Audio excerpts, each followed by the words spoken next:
amis auditeurs de Radio Liberté, de TV Liberté, tout d'abord, je vous souhaite, à toute l'équipe de l'édition Synthèse, vous souhaite une bonne année, une année riche en espoir, riche aussi en réalisation, une année qui, espérons-le, verront les choses bouger. Vous me direz, tous les ans, c'est un petit peu ce qu'on dit, mais finalement, elle bouge un peu chaque année, donc peut-être qu'un de ces jours, ça sera ça bougera pour la dernière fois, mais pour la bonne fois, voilà. Enfin, pas pour la dernière fois, j'espère quand même. Bon, quoi qu'il en soit, nous vous souhaitons surtout une bonne santé et beaucoup de bonheur pendant cette année. Voilà, alors nous nous retrouvons aujourd'hui pour une nouvelle émission Synthèse télévisée et qui a une particularité, c'est que les grèves étant, un certain nombre de nos amis, en particulier Philippe Randa, ne peut pas être des nôtres aujourd'hui parce que il est retenu dans sa belle province de l'ouest de la France et il ne peut pas nous rejoindre et c'est bien dommage, mais on le verra, on le retrouvera très bientôt.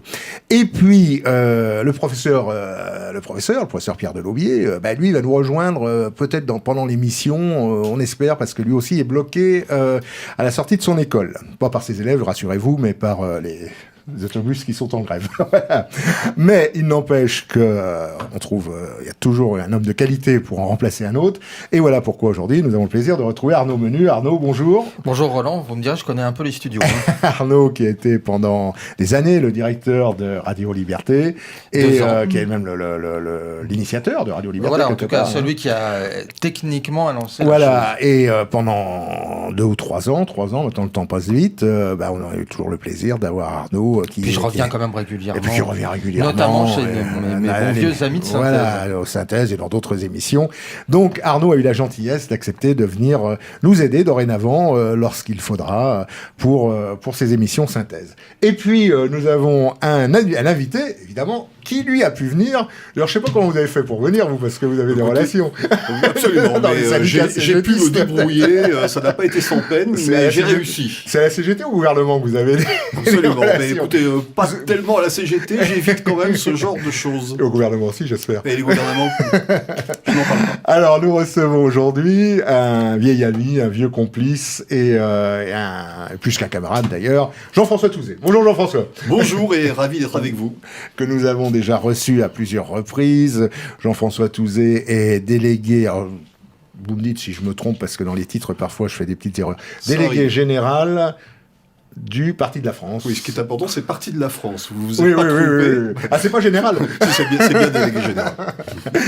Délégué général du Parti de la France, qui va nous parler un petit peu du Parti de la France, bien sûr, et puis avec qui nous allons parler de l'actualité, parce qu'il y a tellement de choses à dire. Dans les danses, surtout que depuis la fin du mois de décembre, notre précédente émission, eh bien, il s'est passé quand même un certain nombre de choses. Donc de tout ça, nous allons parler. Arnaud, vous avez peut-être suivi un petit peu l'actualité ces derniers jours, un peu comme Philippe Randa, quoi. Je vous pose la même question, mais je sais que vous avez un œil averti sur les événements. Suivi et subi dans une certaine mesure, puisqu'effectivement, comme le paradoxe de cette grève et peut-être le paradoxe des médias français, c'est qu'on a l'impression que du fait que Paris est bloqué, toute la France est bloquée. Alors qu'au quotidien, les problèmes de transport, principalement, je ne dis pas que dans le reste du pays, personne n'est touché, mais c'est principalement... Philippe Randa, apparemment, ce matin, il était touché. Oui, mais c'est pour venir... souvent, c'est le problème, c'est pour venir à Paris, se déplacer. Ce sont les liaisons province-Paris, Paris-Province, qui sont effectivement assez difficiles aujourd'hui. Mais en province, mais non, voilà, c'est que...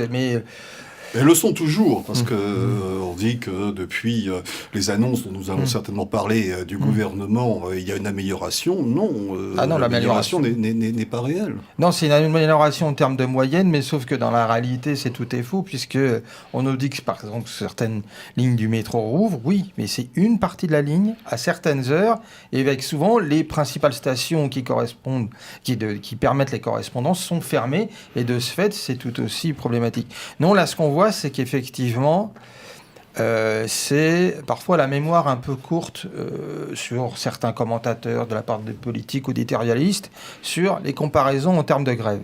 Pour beaucoup, au départ, les gens ont pensé à la grève de 1995, puisqu'effectivement, c'est, on va dire, les dernières grandes grèves, notamment de la fonction publique. Mais le pli que prend cette grève depuis le mois de décembre, et qu'on sentait quand même arriver un peu avant, quand on entendait les déclarations des syndicalistes, c'est ni les grèves de 1995, ni les grèves de 1986, puisqu'on rappelle à l'hiver 86, non seulement il y a les fameuses manifestations étudiantes contre la loi de Vaquet, mais il y a aussi déjà à l'époque une grève de la fonction publique de la part de la SNCF, de la RATP, mais également de la Poste, puisqu'à l'époque, une partie importante du courrier n'était pas distribuée. En fait, ça rappelle plutôt les grèves quasi insurrectionnelles de 1947. Je pense qu'on est plutôt dans l'esprit des grèves de 47, en tout cas de la part de la CGT. On est dans l'esprit, peut-être pas dans la réalité des faits. Dans la réalité des faits, dans l'esprit. Et je pense aussi que pour ceux qui s'interrogent sur le jusqu'au-boutisme de la CGT, c'est qu'il faut comprendre le jusqu'au-boutisme de la CGT, notamment à la SNCF et la RATP, parce qu'il y a une concurrence directe avec un syndicat, pour le coup, ultra-radical, qui correspond totalement à la définition de l'islamo-gauchisme, qui est Sud. Sud, effectivement, je le rappelle, est une scission menée par des groupes trotskistes issus de la Ligue communiste révolutionnaire de la CFDT. En fait, c'est une scission trotskiste de la CFDT Sud, qui a été créée à la fin des années 80. Et au fur et à mesure, elle a pris de plus en plus d'importance, notamment dans la fonction publique, et notamment à la SNCF et à la RATP, où elle contrôle non seulement, pas tellement l'administrative ou les grands corps de direction, mais elle contrôle surtout à la fois les conducteurs, mais surtout les dépôts. C'est-à-dire que vous avez des dépôts entiers de la RATP ou des dépôts de la SNCF, et notamment sur la SNCF banlieue, qui sont en fait principalement, on va dire, encadrés par des syndicalistes de Sud. Et la CGT, voyant qu'elle perd de plus en plus de terrain par rapport à ce syndicat radical, est obligée d'en rajouter. Pour justement continuer. Il est certain qu'il y a une surenchère au sein des syndicats. Et aujourd'hui, la CGT essaye de retrouver des parts de marché par rapport à Sud. Mais vous avez tout à fait raison. Il y a un esprit insurrectionnel. C'est-à-dire qu'on voit la radicalité des revendications qui sont faites, le jusqu'au-boutisme de ces syndicats. Et nous sommes effectivement bien au-delà de la seule revendication sur les retraites dont on peut évidemment parler. Et on observe aussi que les syndicats, il y a un an encore, au moment de l'affaire des Gilets jaunes, semblaient un petit peu débordés, dépassés en tout cas. C'est les commentaires qu'on entendait fréquemment. Aujourd'hui, il n'y a plus d'interlocuteurs. Les syndicats, on était presque à dire qu'ils avaient disparu. Bon, ce qui était peut-être un peu exagéré, mais enfin, c'était un peu ce qui en ressortait. Et aujourd'hui, depuis avec cette grève, on a l'impression aussi que les syndicats, et en particulier la CGT, le fameux Martinez, là, oui, cela a commencé assez tôt. Cela a commencé assez tôt. Tout ce qu'ils peuvent pour réapparaître. Très rapidement, au moment du mouvement des Gilets jaunes, on a vu la CGT, l'extrême gauche en général et la CGT en particulier, s'atteler à retrouver le contact avec ce mouvement de façon à pouvoir essayer de le contrôler. Et on a vu cela se traduire par les slogans, par les revendications, par les thèmes abordés dès la 3e ou 4e semaine du mouvement des Gilets jaunes. D'accord. Et oui, tout à fait, oui. Surtout à partir de la rentrée, après les vacances de Noël, où ça s'est accentué. Nous sommes dans cette temps-là. À propos des, on va faire juste une parenthèse, à propos des Gilets jaunes, hier soir, sur une chaîne concurrente, on va dire, j'ai vu une émission, un sujet qui était traité dans le journal télévisé, c'était extraordinaire. Vous vous souvenez de ces fameux cahiers de doléances? Ces cahiers de doléances dont on a dit, mais vous inquiétez pas, c'est pas la peine d'aller casser les préfectures et les ministères, nous allons faire des cahiers de doléances, le gouvernement va en prendre connaissance, ils seront publiés, d'ailleurs tout le monde pourra les lire, ça sera formidable. N'hésitez pas, braves gens, allez écrire ce que vous avez à dire sur les cahiers de doléances. Vous en avez entendu parler depuis, les cahiers de doléances? Les cahiers de doléances, on ne sait pas trop bien où ils sont. Non, mais cela fait partie des profondes oubliettes dans lesquelles le gouvernement jette ses projets les uns après les autres. Alors, on explique qu'on a voulu les faire numériser par la Bibliothèque nationale, mais que ça coûtait très cher, que ça prenait du temps, qu'il fallait attendre, qu'on ne savait pas très bien comment ça allait se faire. Enfin bon, en termes clairs, oubliez les cahiers de doléances. Macron est, nous le savons, nous ne cessons de le répéter, le roi de l'arnaque. Il a effectivement tenté d'arnaquer les Français. Il a d'ailleurs assez réussi, car il ne manque pas d'habileté au moment des Gilets jaunes, de façon à faire arrêter le mouvement, ce qui s'est passé, malgré tout, dans un délai relativement bref, jouant évidemment sur la peur du désordre avec les Black Blocs, jouant aussi sur l'envie des Français et bien d'une certaine concertation, et jouant sur le grand débat, sur le cahier de doléances, etc. Mais il essaye de refaire la même chose aujourd'hui avec les grèves. Il essaye de rassurer les Français en essayant d'apparaître comme celui qui, par le compromis, par une certaine sagesse, va sortir la France de la crise. Mais c'est une arnaque. Une arnaque complète. Je pense que c'est une arnaque qui, pour les plus anciens, évoquera quelque chose. C'est un mélange de Chaban-Delmas et de Thiers. Oui, la nouvelle société. Avec le Parti de l'Ordre. Avec le Parti de l'Ordre. Et effectivement, pour revenir aux Gilets jaunes, c'est très intéressant parce qu'il faut se rappeler que c'était pas tellement Martinez de la CGT que Laurent Berger de la CFDT qui avait dit qu'ils n'avaient rien à voir avec les Gilets jaunes, mais effectivement, les Gilets jaunes première mouture. Les Gilets jaunes première mouture, ce sont effectivement des salariés, mais beaucoup de chefs d'entreprise, de petits patrons, de commerçants, de ce qu'on a appelé la France périphérique, même si j'ai du mal avec ce terme, mais qui effectivement ne voulaient pas avoir ces fameux slogans anti-ISF, anti-capital, qui voulaient juste retrouver la dignité de leur travail et qu'au moins que leur travail soit reconnu, et notamment d'éviter de travailler pour toujours être ponctionné soit par les impôts, soit par les taxes. La grande force et la grande intelligence du système, en tout cas du gouvernement, mais également de l'extrême gauche, c'est d'avoir fait quitter ces gens des endroits qu'ils connaissaient, c'est-à-dire principalement les ronds-points à la périphérie des communes auxquelles ils habitaient, pour les faire venir dans les villes, dans les métropoles, c'est-à-dire un espace politique qu'ils ne maîtrisent pas et qui, pour le coup, est l'espace politique maîtrisé par l'extrême gauche. Et donc, ce sont des gens qui n'ont pas compris. En plus, c'est des gens qui ne sont pas habitués à la contestation, à la manifestation. Et donc, ils ont pris plusieurs coups. Ils n'ont pas compris ce qui s'est passé avec les gaz lacrymogènes. Pour certains, ils se sont dit, bon, un voyage m'a coûté assez cher. Donc, ce qui fait qu'effectivement, à partir de janvier-février 2019, ce qu'on a appelé les gilets jaunes n'ont rien à voir avec les gilets jaunes du départ. Et pour le coup, du départ, et les gilets jaunes d'aujourd'hui, c'est juste un paravent de l'extrême gauche. De toute façon, quand on voit ce qui reste de manifestations gilets jaunes, on voit des slogans et des drapeaux antifascistes, on voit le drapeau palestinien, on voit quelques références historiques, et encore. Et on sait que M. Rodriguez a participé récemment à la manifestation contre l'islamophobie, contre l'islamophobie. M. Rodriguez s'affiche avec le comité Adama Traoré, où il y a les pires indigénistes. Mais pour revenir sur l'actualité et sur les grèves, je crois qu'il est bien évident qu'aucun d'entre nous ne peut soutenir ces grèves et ne peut soutenir évidemment les mouvements initiés par la CGT et par Sud. Les blocages, les prises d'otages des Français, tout ça est absolument inacceptable. Et ce n'est pas nous qui avons combattu depuis toujours la gauche, l'extrême gauche, la CGT, les syndicats révolutionnaires qui diront le contraire. Pour autant, nous ne pouvons pas soutenir la réforme de Macron. Cette réforme, je le parlais tout à l'heure d'arnaque, est une arnaque absolue. C'est-à-dire que sous un côté, nous allons essayer d'universaliser les retraites. Tout cela est faux. Il y aura tout autant, sinon plus, de systèmes spéciaux, autonomes, etc., spécifiques, qui remplaceront ou qui non pas se substitueront, mais qui s'additionneront au système actuel. Par ailleurs, il s'agit d'une réforme tout à fait antisociale qui risque d'aboutir à des baisses, tout simplement, des pensions. Donc nous ne pouvons absolument pas accepter ça. Il faudrait évidemment, mais c'est un vœu pieux que Macron retirera son projet, il ne le fera évidemment pas, et on voit bien que l'affaire de l'âge pivot a été mise uniquement pour être retiré, c'est-à-dire que c'est un accord avec Laurent Berger, de toute façon je te mets cela, comme ça tactiquement je le retirerai, on connaît la combine. D'autant que le fameux projet de retraite à points dit universel a été entre guillemets vendu à Macron avant qu'il ne l'impose, par des économistes qui, pour la plupart, c'est le projet initial de la CFDT. Bien sûr. C'est Laurent Berger qui vendait ce projet, et surtout ce qu'il y a de mesures d'antisocial, et effectivement à la fois de baisse des pensions, on ne sait même pas en plus comment le point sera financé, calculé, c'est aussi une façon pour l'État d'aller piller les caisses autonomes de certaines professions. Le point, le bonus, le malus, tout cela est absolument pas précisé. Tout à fait. Mais est-ce qu'il n'y a pas derrière tout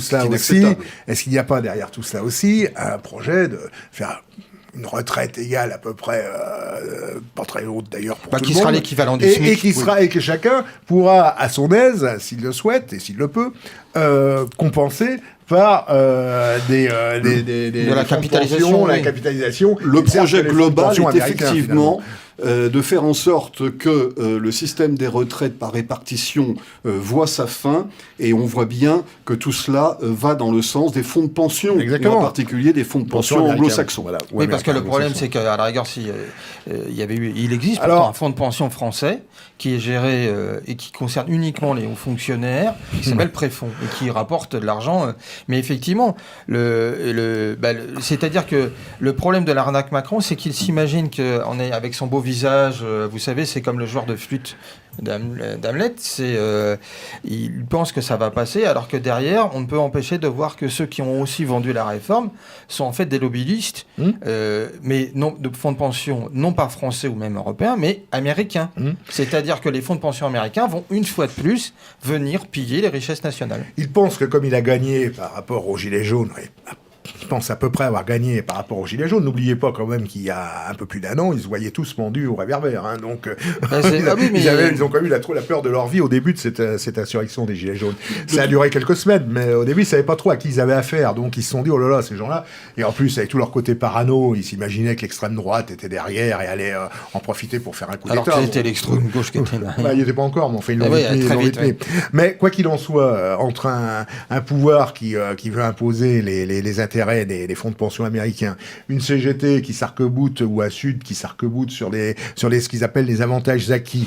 Et tout ça, il ne serait pas temps, justement, de proposer une troisième voie. Et cette troisième voie pourrait, justement, être la troisième voie corporatiste. Mais ça sera peut-être l'objet d'un certain nombre d'autres émissions, et sur lesquelles on en parlera.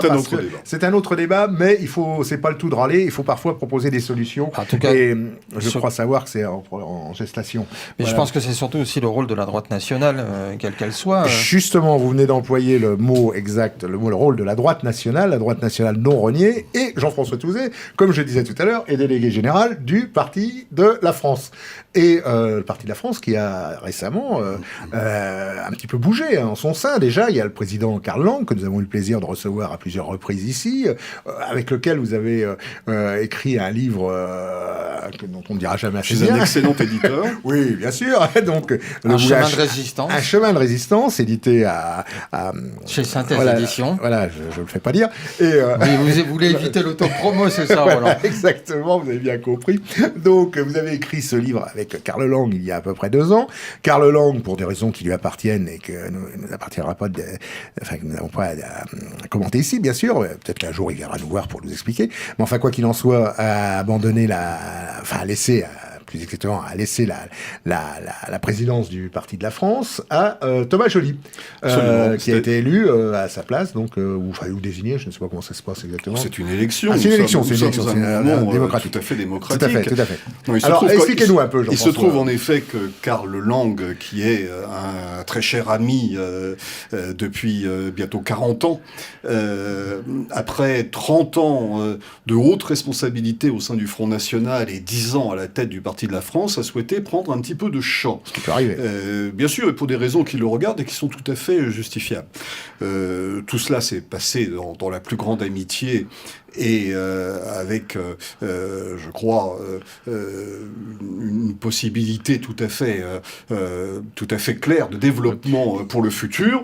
Le congrès du Parti de la France s'est réuni à la fin du mois de novembre, et effectivement, Thomas Joly, qui était jusqu'à là secrétaire général du Parti de la France, a été élu président. Une nouvelle organisation a été mise en place. Et je crois une nouvelle dynamique aussi se fait jour. Il faut souligner que Karl Lang n'a jamais conçu le Parti de la France comme un instrument de promotion personnelle. Il l'a toujours conçu comme un parti au service d'idées. Et c'est ça qui est important. Donc, comme dans tous les partis, il y a des changements, des évolutions. Et puis voilà. Le Parti de la France, c'est effectivement un mouvement d'idées. Et nous entendons bien participer au débat d'idées. C'est aussi un mouvement électoral. Nous sommes un mouvement politique. Il ne s'agit pas de faire de la figuration. Nous ne sommes pas le énième groupuscule de la droite nationale. Et je dis ça sans aucun esprit de polémique vis-à-vis de qui que ce soit. Mais nous avons des ambitions. Ces ambitions, c'est d'incarner effectivement une ligne politique. Cette ligne politique, elle ne vient pas de nulle part. Elle vient du fond des temps. C'est celle de la droite nationale. Droite nationale, cela veut dire quelque chose. Cela implique un certain nombre de principes, un certain nombre de valeurs auxquelles nous sommes sommes fidèles. Pendant très longtemps, la droite nationale, ça a été Jean-Marie Le Pen. Eh bien, nous sommes fidèles à cette ligne politique que nous entendons bien continuer, faire perdurer, et je l'espère, faire un jour ou l'autre triompher, et par une arrivée au pouvoir de la droite nationale, nous en sommes là. Alors comment cela se fera ? Nous n'en savons rien. Je pense, quant à moi, qu'il y aura une recomposition à un moment ou à un autre du grand mouvement national, cela étant pris au sens le plus large du terme. Il y aura une recomposition. Il est important que nous en soyons, il est important que nous soyons capables demain de répondre par des propositions à une offre qui existera en toute hypothèse. C'est pourquoi nous entendons bien développer notre structure, organiser le mouvement, communiquer et également participer aux élections, car ce sont les élections qui, dans le système qui est le nôtre, permettent non seulement de se faire connaître, mais aussi de gagner. Bien sûr, tout à fait. Et cette réorganisation, enfin, finalement, Roger Olindre est toujours le président d'honneur du parti.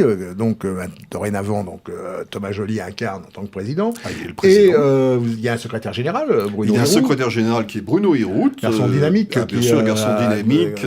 Bien implanté en Normandie, d'ailleurs. Absolument. Et je pense que dans quelques jours, nous pourrons parler de la Normandie avec Bruno Hirout. Ah bah écoutez, pourquoi pas. Et donc les élections municipales qui approchent, parce que vous parliez d'élections, le Parti de la France est un parti qui a participé à toutes les élections jusqu'à présent, en 2012, en 2017, ainsi que dans les élections cantonales, aux élections régionales, avec parfois des scores d'ailleurs, il faut le souligner, qui étaient loin d'être négligeables. Bien sûr. Moi je me souviens par exemple d'une liste qui avait été, plusieurs listes d'ailleurs, qui avaient été faites aux, je sais plus quelles élections régionales, qui avaient approché, pour certaines d'entre elles, les 5% des voix en Normandie, en revanche. Et vous savez, à ceux qui disent « mais le Parti de la France fait des résultats qui sont assez médiocres au niveau électoral », bien, vous l'avez dit à certaines reprises, nous avons eu des résultats plus significatifs, mais c'est vrai que nous ne sommes pas aujourd'hui en position de gagner des villes, d'avoir des élus dans les régions, etc. Pour autant, souvenons-nous, moi j'ai connu, et vous avez connu une époque où le Front National obtenait 0,5% sur le plan national, ne passait jamais à la télévision, et puis tout à coup, il y a eu l'effet Dreux, il y a eu l'effet 20e arrondissement, il y a eu l'effet heure de vérité, et puis l'horizon s'est dégagé. Je crois que tout cela reviendra. Un jour ou l'autre, le vent finit par souffler dans les voiles. Le problème, c'est que le jour où le vent souffle, il faut que les voiles soient tendues. Et c'est un petit peu, finalement, le travail... c'est dans cette perspective que le Parti de la France que nous travaillons. Alors, vous parliez des élections municipales. Nous allons effectivement participer à ces élections. Nous allons y participer en présentant un certain nombre de listes sous notre étiquette, et puis également en soutenant d'autres listes. Ce soutien, il sera multiple. Nous soutiendrons activement un certain nombre de listes d'union de droite nationale, de listes d'intérêt local, et puis également des listes politiques, y compris d'ailleurs certaines listes présentées par le Rassemblement national, car nous ne voulons pas faire la politique du pire. Et lorsqu'il y a un enjeu important, et lorsque, bien entendu, la tête de liste est un national, voire un nationaliste non renié, car il existe aussi des aventuriers politiques que nous ne soutiendrons jamais, qui ont rejoint le Rassemblement national, eh bien, lorsque nous avons un national réel, non renié, qui mène une liste du Rassemblement national, eh bien, nous allons le soutenir. Oui, c'est tout à fait intéressant. Vous avez déjà nous avons commencé avant-hier, donc il y a 3 jours, à annoncer un certain nombre de listes. En fait, nous les annonçons au cas par cas, une liste par jour. Et cela jusque à la campagne officielle. Nous annonçons aujourd'hui que nous soutenons la liste de Cassandre Frisco à Hombourg. À Hombourg, absolument. Hier, nous avons annoncé le soutien à la liste de Philippe Chevrier à Rambouillet dans les Yvelines, celle de Valérie Lopis à Tarascon dans les Bouches-du-Rhône, et puis nous allons continuer chaque jour à annoncer Une liste, il y aura d'ailleurs un certain nombre de grandes villes, avec quelques surprises. Valérie Lopez, vous en parliez, à Tarascon, fait un travail exemplaire. Elle mène une campagne depuis des mois et des mois. Très active sur le terrain. Elle est en conseil municipal déjà, je crois. Absolument, elle est très active sur le terrain, avec une vraie crédibilité. Avec une vraie crédibilité et une équipe dynamique derrière elle. Et vraiment, sa campagne mérite d'être soutenue. Nous en avons d'ailleurs des auditeurs et des téléspectateurs de Tarascon qui n'hésitent pas à apporter leur soutien à Valérie Lopez, qui fera tout ce qu'elle peut certainement pour que cette ville change un petit peu de visage. Surtout que dans la région, il y a déjà des exemples. En plus, on part toujours d'Orange, de Béziers. Juste à côté, vous avez Beaucaire. Beaucaire, bien sûr, oui. Nous n'avons évidemment pas encore annoncé, mais nous soutiendrons bien évidemment Jacques Bompard et son épouse dans leur liste municipale. Bien sûr. Et Arnaud, vous aviez peut-être des choses à rajouter sur les élections municipales et sur le Parti de la France aussi. Oui, sur le Parti de la France. Oui, je suis analyses. Les analyses et les activités du Parti de la France. Je pense que ce que vient d'expliquer Jean-François Touzet est intéressant, puisque pendant très longtemps, au sein de la mouvance nationale, dans son acception la plus large, 100 ans, c'était un peu la guerre des tribus gauloises. C'est-à-dire qu'en gros, on préférait plutôt affronter celui qui était le plus proche que l'adversaire prioritaire. Et là, on voit que pour une fois, alors qu'on sait bien qu'il y a des divergences importantes entre le Rassemblement national et le Parti de la France sur des points importants, notamment sur la question, y compris du rapport avec les questions économiques ou les questions syndicales, ou même sur d'autres points, de voir que le Parti de la France essaye d'être peut-être un peu plus adulte que d'autres, en apportant son soutien, bien entendu, au cas par cas, mais effectivement de faire peut-être primer, là, pour le coup, l'intérêt national. Voilà, absolument. C'est l'intérêt national qui doit compter, l'intérêt municipal également, puisque ce sont les élections que nous abordons maintenant, mais ce sera la même chose pour les élections régionales, les élections cantonales, et puis le moment venu, eh bien, nous déciderons de ce que nous ferons pour l'élection présidentielle. Oui, il y a des divergences importante, et nous n'avons pas mesuré nos critiques à l'égard de la stratégie et de certaines positions du Rassemblement national, et nous continuerons à faire part de ces divergences. Pour autant, eh bien, il y a une sorte de principe de subsidiarité et de proximité. Nous ne voulons pas faire la politique du pire, et nous voulons faire en sorte, eh bien, que le camp national se reconstitue d'une façon ou d'une autre, je l'espère le plus vite possible. Pour cela, nous devons aussi faire preuve, eh bien, d'influence. Il est important de continuer de parler avec un certain nombre de responsables du Rassemblement national pour montrer que nos positions sont les bonnes, que nos stratégies sont les bonnes, et que nous savons où nous voulons aller. Nous voulons aller vers le pouvoir, de façon à faire enfin changer les choses en France. C'est essentiel. Nous n'avons plus le temps. Nous n'avons plus le temps de nous chamailler. Voilà, c'est ça qui est très important. Cela étant, nous avons ces divergences qui existent et nous ne sommes pas prêts de les gommer. Nous faisons de la politique. Il y a un pays voisin avec lequel je sais que Synthèse Nationale a des rapports très particuliers, qui est l'Italie. Et on le voit effectivement entre, on va dire, les alliances, le travail en commun qui est opéré entre la Lega, qui alors certes de Matteo Salvini, qui n'a rien à voir avec ce qu'était la Ligue lombarde ou la Lega Nord, et Fratelli d'Italia, qui est le parti héritier du MSI, du grand MSI, le grand parti de la droite nationale italienne. On voit qu'ils ont chacun leur spécificité, leurs divergences, mais quand il s'agit de l'intérêt national des Italiens, que ça soit au niveau local, au niveau régional et au niveau national, travaillent ensemble.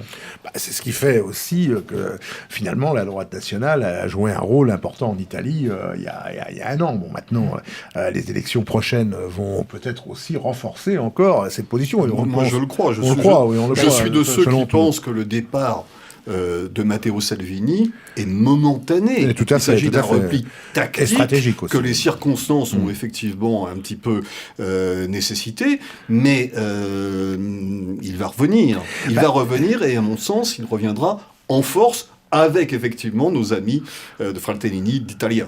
C'est surtout ce qui était intéressant avec ce départ et cette recomposition et cette réunion en fait des droites italiennes, c'est qu'on voit que c'est une bonne leçon pour ceux qui, notamment en France, sont plus préoccupés de créer une alliance utopique de tous les populistes, quels qu'ils soient, en mettant de côté tout ce qui est, en ayant, on va dire, des impossibilités à utiliser, même au-delà du terme national, même le terme droite. C'est-à-dire que... C'était le cas comme vous le dites tout à fait justement, c'était le problème qu'avait Salvini en Italie, avec son alliance avec 5 étoiles. 5 étoiles est peut-être un mouvement populiste, mais c'est un mouvement avec lequel on n'a pas grand-chose à voir. Et quand on veut faire une politique digne de ce nom, eh bien, faut-il encore être soutenu par l'ensemble de sa majorité, et faut-il encore que cette majorité partage les idées qui sont les siennes. Je ne vois pas quel était le projet commun, à part le rejet peut-être du système, et encore, parce qu'on voit bien qu'aujourd'hui, 5 étoiles s'est rallié d'une certaine façon au système. Il n'y avait pas vraiment d'accointance entre ces deux formations. Surtout qu'il faut être cohérent. L'une était quand même issue d'un grand courant politique et qui a évolué, puisqu'effectivement, on peut voir que Matteo Salvini est quand même un dirigeant très intelligent, puisqu'il a réussi à faire évoluer la Ligue, la Lega, d'un mouvement qui au départ était un mouvement quasiment séparatiste, voire indépendantiste du Nord, pour te dire que non, ce qui compte, c'est l'intérêt national italien, d'être capable de parler avec la droite nationale italienne, ou ce qui reste, on va dire, de la droite libérale. Puisque Forza Italia, malgré tout, dans le parti de Berlusconi pèse encore. Toujours un petit poids électoral. Un petit poids électoral qui existe. Et effectivement, son intelligence tête, mais effectivement, puisque Mouvement 5 étoiles, c'est un mouvement de briquet de broc qui est au départ autour d'un personnage médiatique, une espèce de bouffon, c'est un histrion qui est Beppe Grillo. Il y a de briquet de broc. Au sein du Mouvement 5 étoiles, vous avez des gens quand même qui sont issus de l'extrême gauche italienne la plus virulente. Vous prenez les maires des deux villes, le maire de Rome, qui est une femme, et le maire de Turin, qui sont des maires 5 étoiles. Leur principal adversaire, ça restait quand même la droite nationale italienne. C'est pour ça que quand on entend parfois un certain nombre de nos amis, enfin de gens qui ont une tradition à notre famille, on va dire, qui nous expliquent qu'il faut rassembler toutes les forces anti-système, tout ça, c'est du bidon. C'est du bidon, parce qu'une fois qu'on a rassemblé imaginons qu'on rassemble toutes les forces anti-système, ce qui déjà est inimaginable. Enfin, imaginons-le quand même. Eh bien, qu'est-ce que ça donnerait? Une fois qu'on arrive à quelque chose, qu'est-ce qu'on fait? Alors, il y a ceux qui vont vouloir faire ci, ceux qui vont vouloir faire ça, et on arrive à une situation qui est totalement ingérable. Donc, ça ne sert à rien. Tout se peut se faire pour une action politique. Toutes les expériences de ce type ont montré qu'elles n'avaient absolument aucun avenir, aucune consistance, et qu'il n'y avait aucune possibilité de durer. Voilà, il faut une cohérence politique.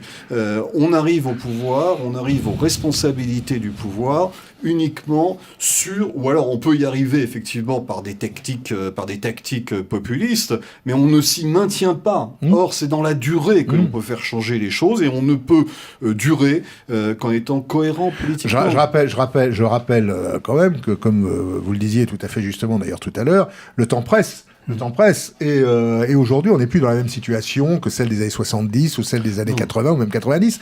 Le temps presse.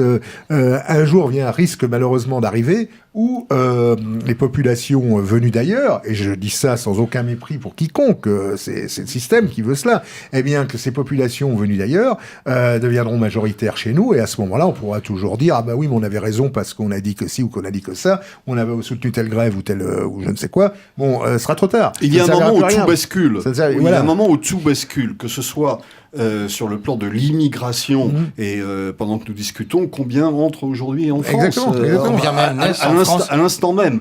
Et puis, je crois qu'il faut appuyer aussi sur une autre question, mais qui est totalement liée, c'est celle de la natalité. Nous avons vu aujourd'hui hier plutôt, que la démographie continuait de fondre en France, et que le taux de naissance continuait de reculer.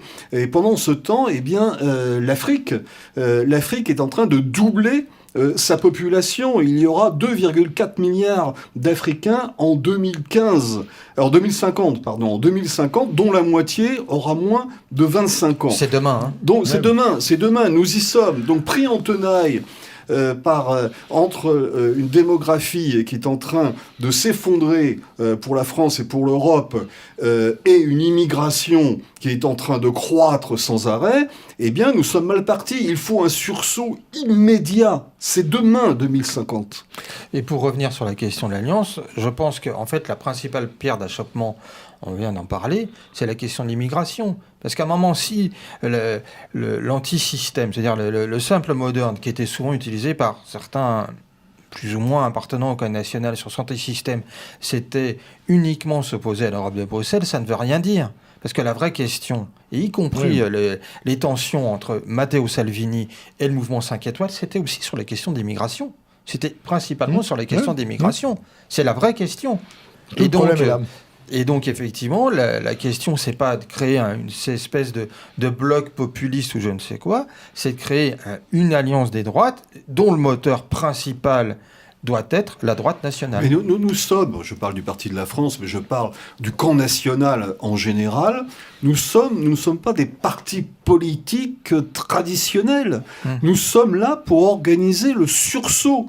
Il s'agit véritablement d'un problème de civilisation et de destin. Alors le reste, effectivement, on peut avoir des divergences et nous en avons sur les questions économiques, vous parliez de questions syndicales, sur la place de l'Europe, sommes-nous plus ou moins européens? Nous sommes européens. Oui. Nous sommes nationaux, nationalistes, et nous sommes européens car nous croyons que le destin de la France sera transcendé par une Europe puissance, une Europe politique qui est évidemment à construire, non pas sur les bases de l'Union européenne d'aujourd'hui, mais sur une autre Europe que nous appelons de nos voeux.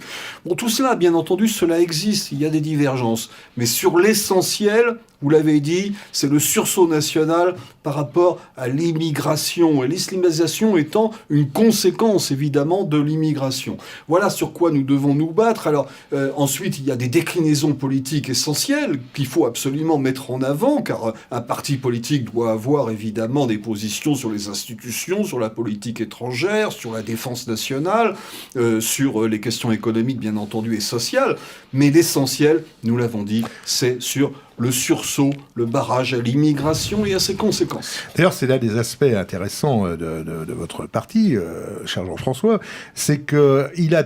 Enfin, moi, je vois, quand on a lancé Synthèse Nationale, c'est à peu près... à quelques années près, à peu près à la même époque que le moment où le Parti de la France s'est créé. Et on a toujours, depuis Synthèse Nationale, l'idée de base de la création de Synthèse Nationale en 2007, et 2006 ou 2007, 2006, enfin bref, dans ces années-là, c'était d'introduire un nouvel état d'esprit au sein de la famille nationale. C'est-à-dire que l'époque où tout le monde se regardait en chien de faïence, passait son temps à se critiquer, à trouver les poux dans les cheveux des uns, à insulter les autres, cette époque-là, il fallait que ça se termine, parce qu'on avait déjà, on voyait qu'on n'avait plus le temps. Il fallait, alors on pouvait avoir des griefs, tout ce qu'on veut, mais enfin, bref, il y a des moments où il faut être politique. Autrement, on ne sert à rien. Et donc, à ce moment-là, tout de suite, le Parti de la France, comme d'autres mouvements, ont joué le jeu. On commençait à se voir, ce qui n'était pas imaginable avant. On commençait à se rencontrer, ne serait-ce qu'aux journées annuelles de Synthèse Nationale.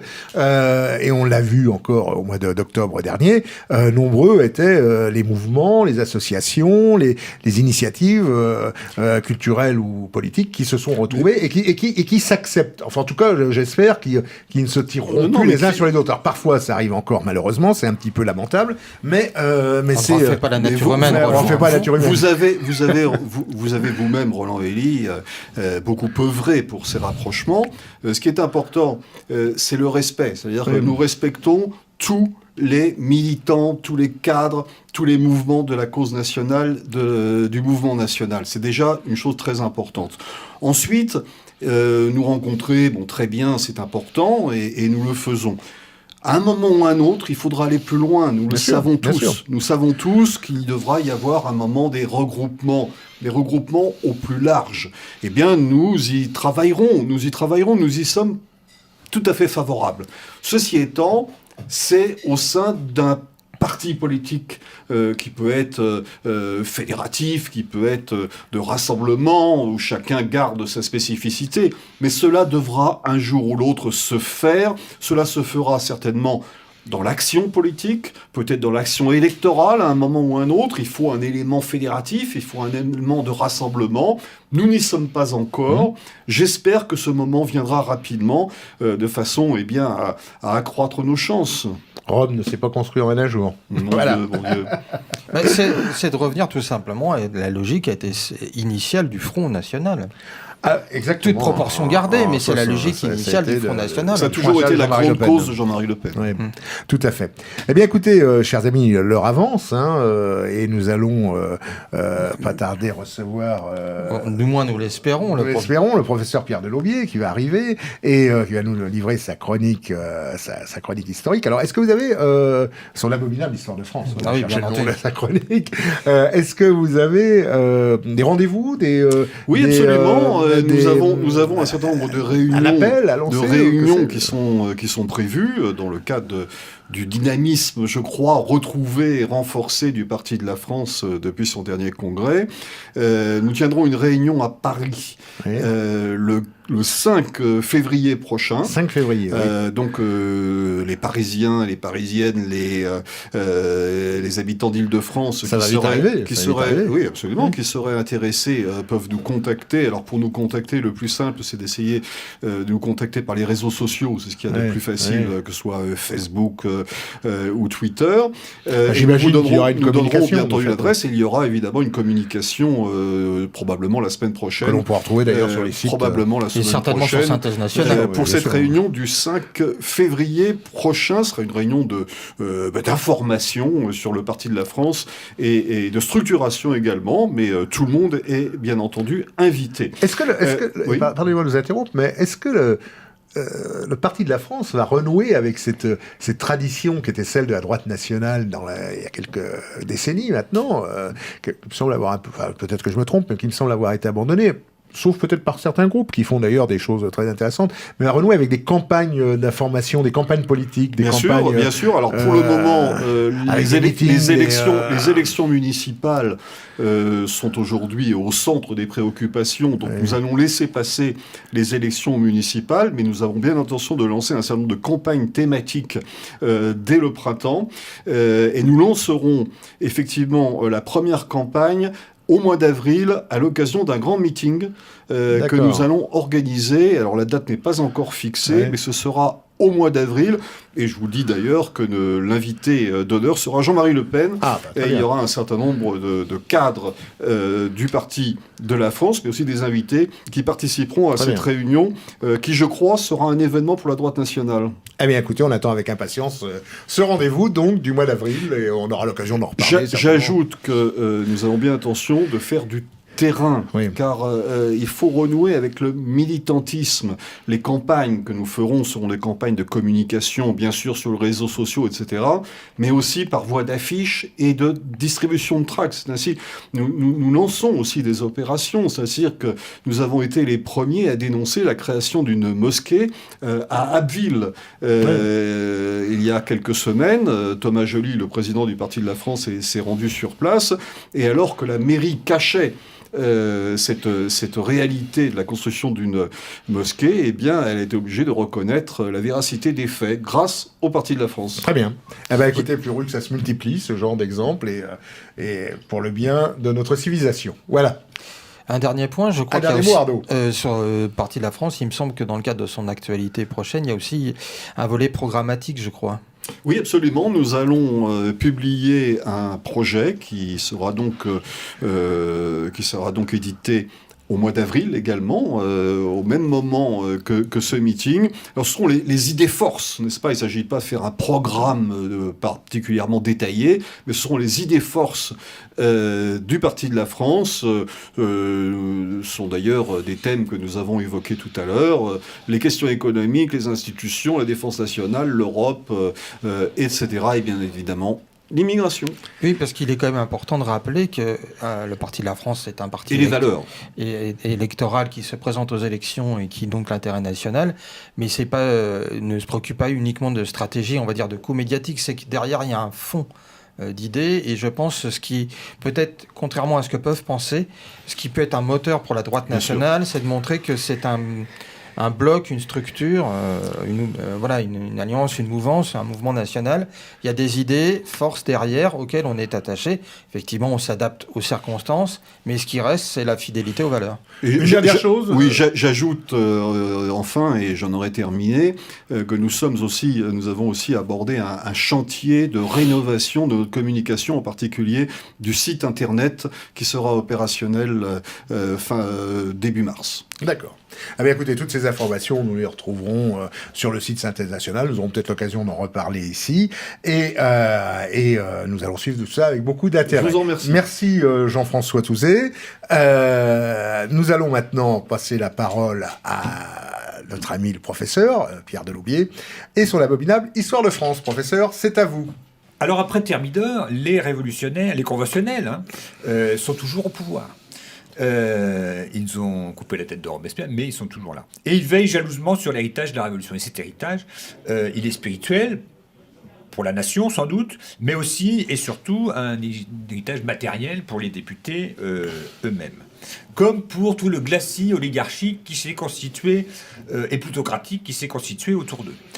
Sous forme d'une administration de plus en plus pléthorique. Pour vous donner une idée, en 1800, il y aura le nombre de fonctionnaires des finances qui existera sera 30 fois plus important que ce qui était prévu par la Constituante en 1789. Donc vous voyez, il s'était laissé emporter par un mouvement qui n'est pas du tout maîtrisé. Je précise que les impôts avaient augmenté de 20%, rien que ça, depuis 1789. Et alors le point de bascule de cette évolution vers de la terreur, disons, champêtre à la terreur bureaucratique, ça a été la loi du 4 décembre 1793 qui a placé toutes les activités politiques locales sous la direction de la Convention. Et du coup, peu à peu, qu'est-ce qui s'est passé ? Bien, les sans-culottes, qui étaient vieillissants quand même, depuis déjà les massacres de septembre, étaient fatigués, ils se sont reconvertis dans le terrorisme. Ça faisait pas très longtemps. Ben, ça dépend, il y en a qui étaient mitards, il y en a qui sont devenus qui étaient des notables très, très rangés, qui sont devenus un vadier, c'est devenu un buveur de sang très tard, plus de 50 ans. C'est-à-dire assez jeune quand même. Oui. Enfin, bon. Très jeune. Je suis toujours très prudent.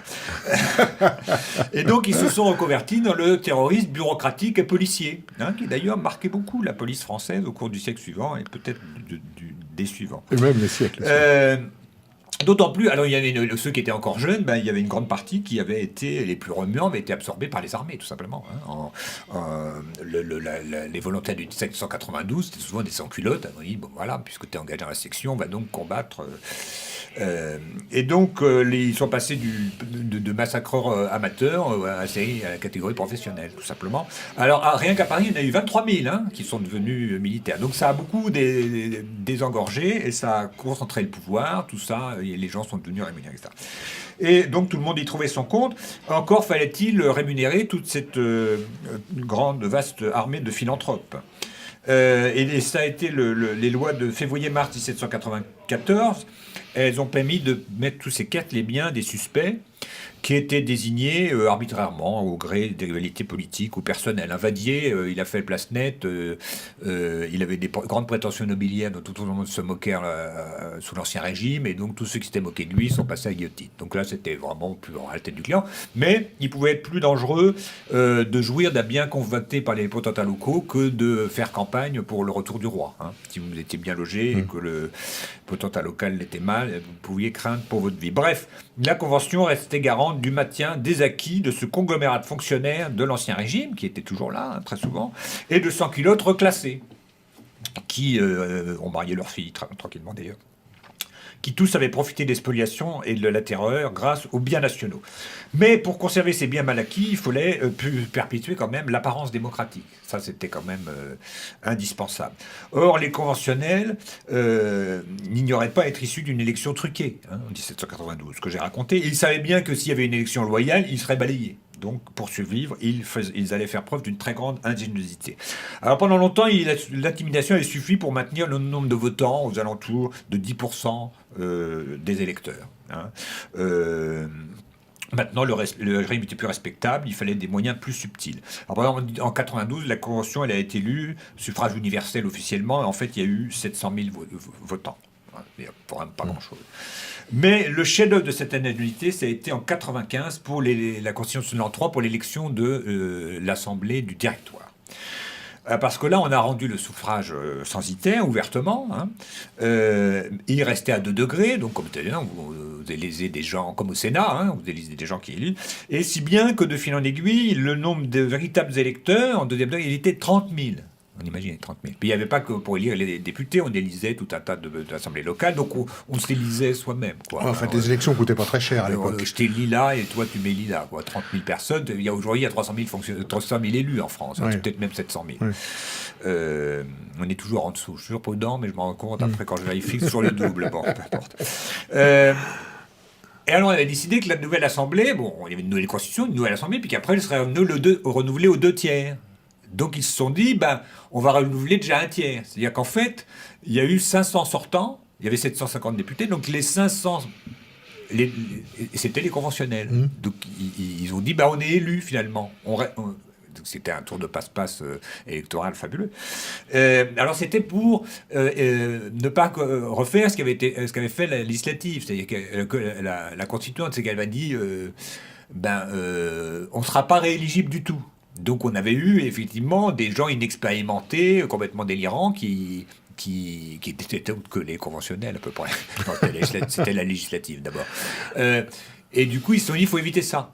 Donc ils ont fait l'inverse. Vous savez, je crois que c'est dans un livre de Chesterton, une enquête du Père Blum, qui dit où cacher un cadavre. On cache une aiguille dans une botte de foin. Mais non, il faut la cacher dans un gros tas d'aiguilles. Où cacher un cadavre sous un gros tas de cadavres. Oui. Et donc là, sous couvert de réparer une faute passée, on emploie le principe, on commet une ignominie. Vous voyez ?